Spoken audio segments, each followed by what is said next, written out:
Hi, I'm Greg Stilson. I'm the head of global innovation here at the American Printing House for the Blind. Hi, I'm Jennison Asuncion, head of accessibility engineering evangelism at LinkedIn. Hi, I am Kesia Timmons. I am a principal product designer at Verizon Media.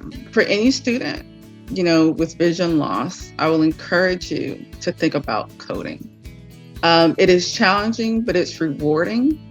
And it's also something that you can definitely do. But what's really cool about coding is it can take you in directions that you never even thought of. And from an accessibility perspective, the possibilities are pretty much endless when it comes to where coding can take you. So how did I get interested in digital accessibility?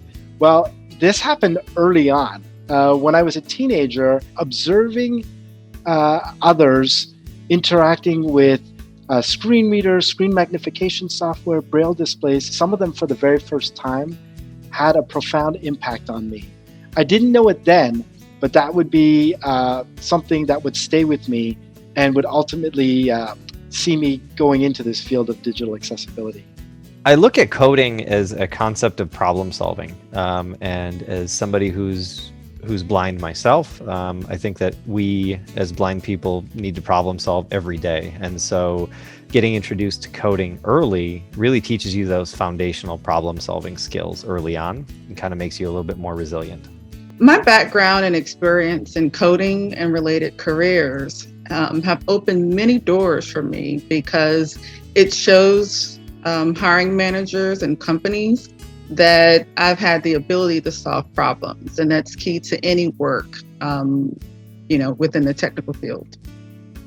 It's so important to have blind and visually impaired folks working in the field of accessibility alongside their sighted engineers and designers, because we bring the lived experience as being native screen reader users or screen magnification users. We know what makes a page accessible. Being the head of accessibility engineering evangelism at LinkedIn has given me the opportunity to speak to other companies to help them understand why accessibility is important. So as a blind coder, your perspective is significant because you're looking at things in a different way than a sighted person looks at developing an app or developing an experience. And this whole concept of designing for everybody from the ground up is a really important thing. And I think that as a blind person who's coding, you're coding for, I would say, a different demographic or a different population. And you're taking into consideration everybody's needs a lot more than maybe somebody who's not experienced it. Careers in coding can help students who are blind and visually impaired, number one, get gainful employment. The unemployment numbers for people in this country with vision loss are dismal. And it's a career that provides accessible technologies for blind and visually impaired students to perform just as well as anyone else in the software design and development cycles. Again, it also teaches problem solving, and it also gives students confidence. Being able to code from beginning to end and seeing the result of your product, it gives you a sense of pride in the work that you do.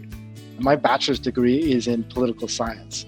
And here I am now heading up accessibility engineering evangelism in Silicon Valley, working for LinkedIn. If you would have told me back then that I would be here today, I'd say you're crazy. So it can happen. If it happened with me, it can absolutely happen with you. I will be attending the 2021 National Coding Symposium from May 11th to the 14th. I'm attending the National Coding Symposium May 11th to 14th. I'm going to be attending the 2021 National Coding Symposium on May 11th through the 14th. Will you? Are you? Will you?